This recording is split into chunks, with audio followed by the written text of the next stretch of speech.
What is up, people? Welcome back to the channel. So this is episode 4 in the fat loss series. Now today we have covered our calories, our macros, what type of foods you should be eating to make fat loss as easy as possible. And today we're going to get into a topic of much lesser importance, but it is one of the most common topics to be discussed when it does come to losing body fat and just eating in general. So today we're going to cover when is the most optimal time and how many times a day should you eat for optimal fat loss. So when it comes to the optimal times to eat per day and the timing of that food, what we really want to think about here is how can we split up our meal frequency across the day and how can we time our food to maximize adherence to our diet, because ultimately, at the end of the day, that's what matters the most. So if you go back to the last video and we consider the hunger, consumption and satiety system that we try to maximize our adherence towards picking more low energy density foods, we want to have a similar kind of approach when it does come to meal frequency and meal timing. Now, it is still a very popular topic to be discussed because people think it matters a lot more than it really does. And as we get stuck into this topic, you're going to see that there is a broad range of amount of times that you can eat per day, as well as a broad range of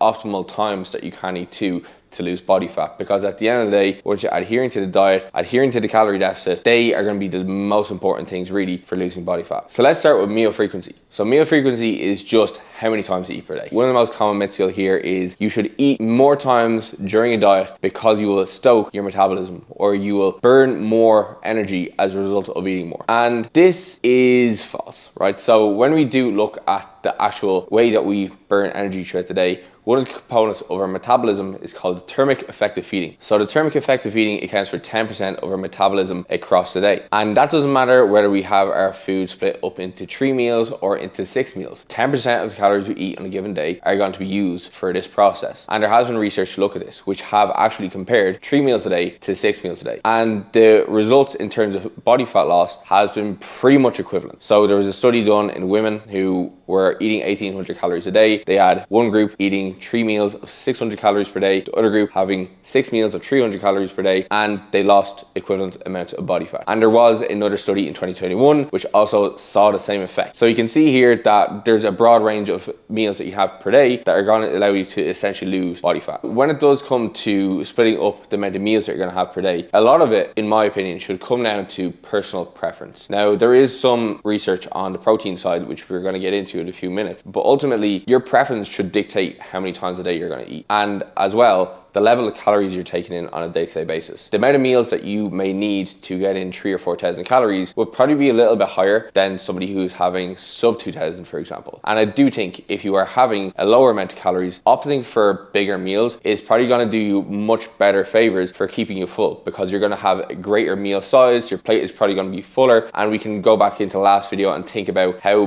bigger, fuller plates and more food volume on your plate can lead to greater satiety after a meal, as opposed to what's become so common in diet culture, or what is so advocated by many, to eat little and often. Generally, eating little and often is just going to have you stopping at multiple time points throughout the day to eat very small meals, which never bring you to the point of satisfaction and just make it harder to actually adhere, because you're constantly thinking about food, you're constantly preparing food, you're constantly eating food, but you're never actually reaching the point of satiety. And generally, if you're eating very small meals multiple times throughout the day, there could be a good chance that the actual distribution of the calories and the actual makeup of those meals is not going to be doing you much of a benefit. So personally, I do think having this range of 3 to 6 meals across the day is more than enough. I don't think you should ideally be aiming for much less than 3 meals. Eating more than 6 meals per day just becomes a little bit of a nightmare, as you do have to prep food, eat food all throughout the day. And if you have anything else to do in your life, I mean, you don't want to spend all your time eating. That's going to have you thinking about food more often throughout the day, which could just make you be more food focused and decrease the likelihood that you're going to be adhering to the diet. And I don't think we should be having any less than 3 meals, because one thing that we really want to maximize during the diet phase is ensuring that we're getting in a decent amount of protein into our diet. But not only that, we want to have it spread evenly across the day. Now, when we are losing body weight and when we're in a diet, we are trying to maximize fat loss, not just body weight loss. Body weight loss, we could end up losing lean mass, which is our hard-earned muscle tissue from weight training. And if you're watching these videos, if you're following my channel, you are probably into strength training, you're probably into bodybuilding. So why the fuck would you want to be losing muscle? So when it does come to our protein intake, we want to have this even spread across the day. And there has been some research to even show that even while total protein intakes have been taken care of, and if we are not not spreading our protein evenly across the day, we may see lesser increases in strength and hypertrophy. And we could potentially look at extrapolating this into a diet phase, that if you are not necessarily having this even spread across the day, you may struggle more with actually retaining muscle. Now, if you're a newbie, you could potentially be gaining muscle into this diet phase, but let's not get too far ahead of ourselves. Now, when we are in a deficit, we are putting our body into a state of negative energy balance. So this is a catabolic state. And when it does come to catabolism, we don't necessarily want to have our muscles suffer the same fate. We want to try to primarily keep that to our body fat. Now, we can do this by ensuring that we have that even spread of protein across the day to mainly maximize muscle protein synthesis and to minimize muscle protein breakdown. So protein throughout the day is always going through this turnover of going through positive muscle protein balance and negative protein balance. And we can shift this in our favor by having this even spread of protein across the day. Now, when it does come to having this even spread, what that actually looks like in terms of maximizing muscle protein synthesis across the day is going to be having around 3 to 5 servings of protein across the day. And you can see here, this is a pretty big range and a similar range as to what would seem to be a better meal frequency to have. Because when it comes to protein intakes, we will spike this muscle protein synthesis with around 0.24 grams per kilogram of body weight in terms of a serving of protein. So for somebody who's like 80 kilograms, that is probably going to translate to about 20 to 25 grams of protein in a meal. So this is going to maximize muscle protein synthesis, right? But the general recommendation for improving or maximizing outcomes in strength and hypertrophy is generally 1.6. And you know, if you translate this, whatever, 0.24 grams per kilograms across 3 to 5 meals and compare that to the 1.6 grams per kilogram body weight per day recommendation, they don't necessarily line. And one of the reasons here is while 0.24 grams per kilogram of body weight will maximize muscle protein synthesis, maximizing muscle protein synthesis and having servings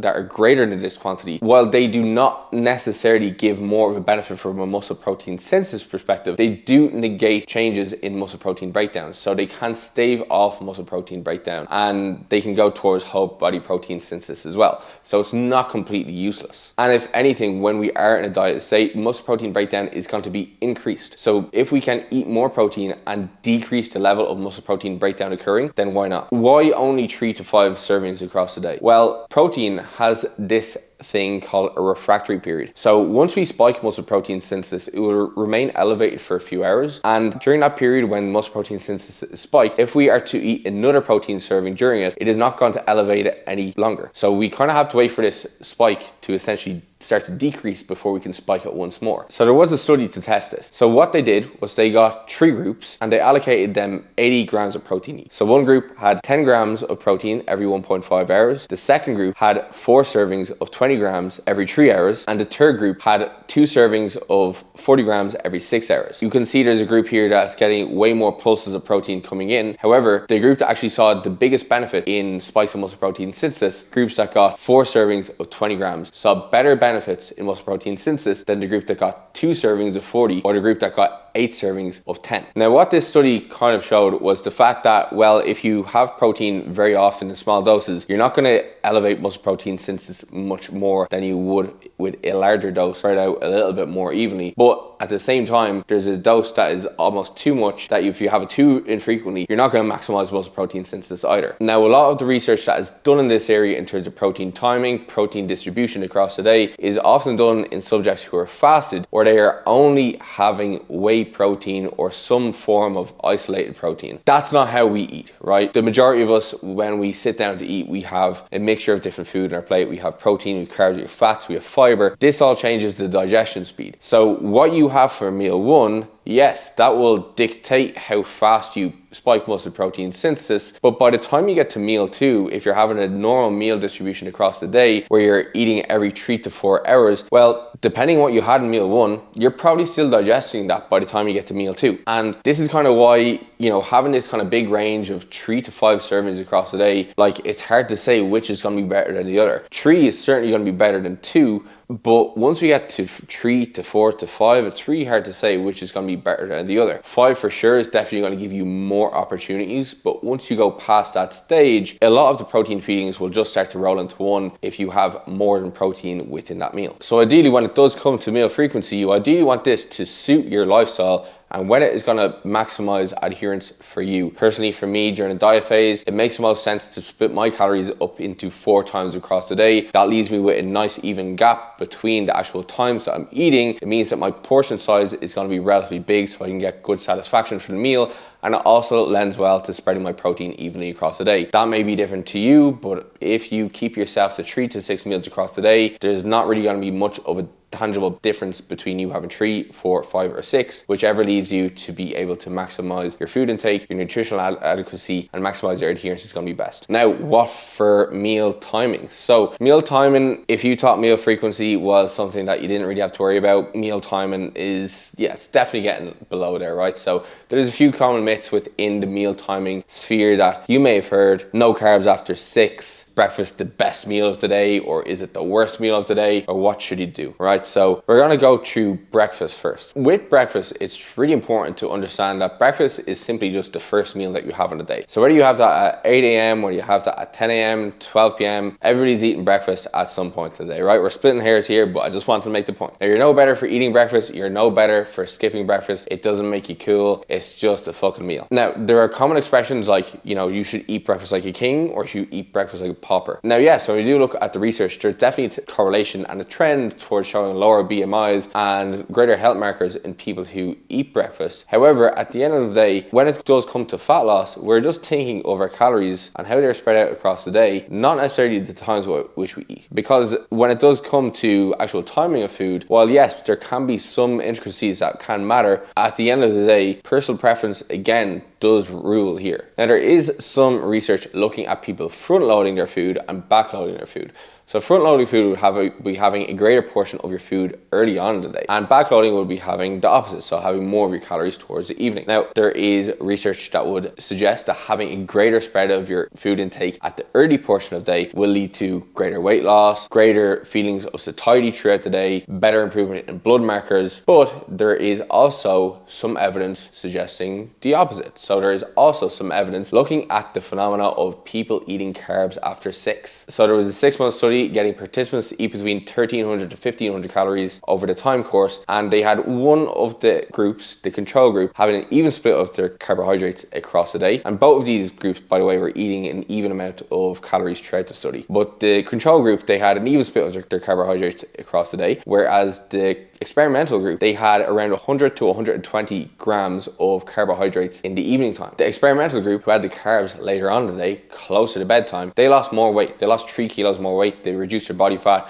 They improved hormonal profiles. So here is just some evidence to say, like, you know, you can eat later on today and still lose body fat. Now, when it does come to this actual setup of, like, you know, having your first meal of the day early or having more of your calories later on in the day, really comes down to the habits and lifestyle that you live, okay? What we do see in research is people who skip breakfast also tend to have poorer lifestyles. So they tend to get up later, they tend to go to bed later, and just overall, they may be less health seeking. Now, personally, what I see as a coach, when I see people who are skipping breakfast or they're not having breakfast, generally this leads to them having their first meal as a meal that's not necessarily always in line with their goals, because some people will not necessarily be skipping breakfast because they want to skip breakfast. It will potentially be a case of they wake up too late, they don't have time to make breakfast, and then they're in a rush to get to work. And when they get to work, well, then they have to go towards the best available option if they don't have any meal prep with them. So they may go for the easiest option. They go to the deli or they go to the vending machine. And those food places, at times, they can have good options there, but they are not generally the options that are picked. Now, this all falls under overall habits and lifestyle, because generally I do find when people are in a little bit more control of their sleep routines and they're a little more diligent with, like, you know, their time management, and they do make their time to actually have breakfast. Personally, from my own experience with coaching people, they tend to get better improvements when they do prioritize having some meal early on the day, because they get through the day having good energy, they get through the day of having a protein serving ticked off the list first, they've engaged in one positive habit towards their goals, and as well, it's just an opportunity to increase nutritional adequacy of the diet. Because ultimately, if you're only having like 2 meals across the day, and one of them being a meal that is picked outside of the home, not prepared by you, and picked in a rush and of not ideal content, well, then you could be only leaving one of your meals per day to be trying to fulfill the needs of your protein, carbs, fats, fiber, and micronutrients. But ultimately, habits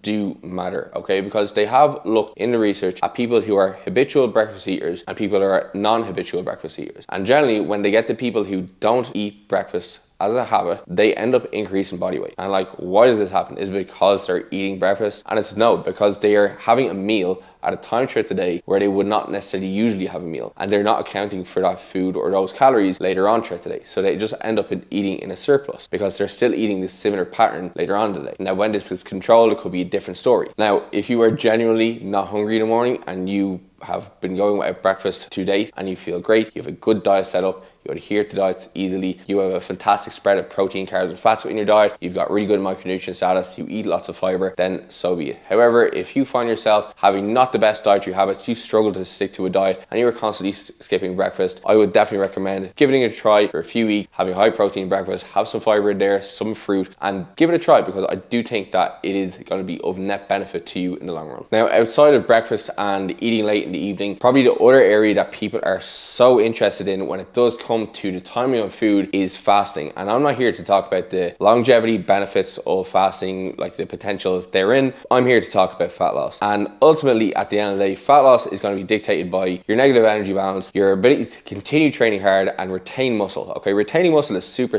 important when it does come to fat loss, because if we are not retaining muscle, we're not training hard, and we're not maximizing muscle protein synthesis, we leave ourselves at risk for losing more lean tissue. Now, when it does come to fasting, if done appropriately with an adequate eating window, can provide just as much benefit as if not doing a time restricted schedule. So if you are utilizing something that is like an 8-hour eating window and a 16-hour fast, this is still going to lead you to be able to have a decent spread of protein across the day. If you are starting your eating window with a protein serving and a meal, 2 hours later you're having another meal, again, you can maximize both protein synthesis and minimize breakdown. Again, another 2 hours, you can eat again, and then your final meal of the day at hour 8. Now, it becomes a little bit harder when you are condensing this down to a 4-hour eating window or doing something like the OMAD diet. So the OMAD diet is eating 1 meal per day. And this is fantastic if you do want to lose body weight, and it's something that, you know, super busy people will do. However, if you are looking to maximize your muscle mass retention and maximize your performance, only eating 1 meal per day is a really poor way to go about it, and it's probably going to lead you to not necessarily having the best nutrition in terms of nutrient density, because you will only have one opportunity a day to meet all your protein needs, all your fiber needs, all your micronutrient needs. So it would definitely be something I would probably recommend against, even though there is a very short-term study that has proven that it can be a viable strategy for losing weight. However, that study was done over 11 days. So we have to think about over 11 days, that's very short. How long do most diets last? 8, 12, 16, 20 weeks, depending how much body fat you have to lose. And then how is that going to translate to you feeling great during your training sessions and continuing to try to progress within them? So that is pretty much the 411 on how many times a day you should eat to maximize fat loss, as well as what time of the day you should be eating to maximize fat loss. And as you can see, the recommendations are pretty broad. So when it does come to maximizing fat loss in terms of how many times you should eat per day, you should be trying to eat between 3 to 6 meals per day, and at all of those meals you'd be trying to ensure that you have a protein serving within them that is around 0.24 grams per kilogram of body weight. After that, when it does come to timing and frequency, what suits your schedule the best and what is going to make sure that you stick to the diet the best is going to be the one to go to. Okay, if you have very low calories, probably eating 6 times a day is probably not going to be the best option for you. On the other side, if you are eating very high calories, probably eating on the very low side of that is probably not going to be the best option either. And when it comes to timing, whichever time is going to allow you to tackle your hunger and cravings the best is going to be the best option for you. If you find the evening time that you really struggle with cravings and you feel absolutely ravenous, really assess how much energy that you're taking in leading up to that point, because I do generally find that people who have the highest hunger in the evening are also the people who eat the least during the day. So definitely do consider, if you do want to improve your satiety during the day, having a little bit more of your calories early on in the day. But ultimately, the decision's down to you. Whichever is going to get you the best results, that's the one you want to stick to. So anyway, that's all I have for you this week. If this video did help, do make sure to like, share, comment, give me some suggestions, leave me some questions. I'll be back with the next video, which we're going to talk about diet periodization and how to maximize diet breaks and refeeds.